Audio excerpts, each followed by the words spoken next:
বন্যিল আলো সাজানো হয়েছে সুইডেনের বিভিন্ন সড়ক। বিভিন্ন স্থানে ক্রিসমাস ট্রিকে কেন্দ্র করে ভিড় করছেন দর্শনার্থীরা। বড়দিনে দেশটির গির্জাগুলোতে প্রার্থনায় মগ্ন ছিলেন অনেক খ্রিস্ট ধর্মাবলম্বী।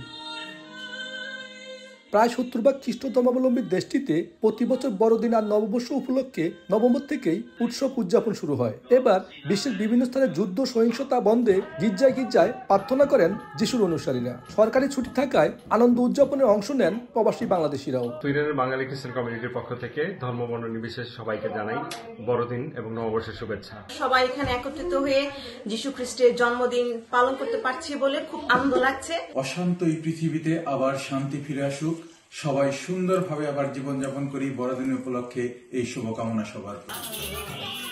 শুধু যুদ্ধ বন্ধ নয়, এমন ধর্মীয় উৎসব মানব জাতির মাঝে শান্তি প্রতিষ্ঠার অনুপ্রেরণা যোগাবে বলে আশা সুইডেন প্রবাসীদের।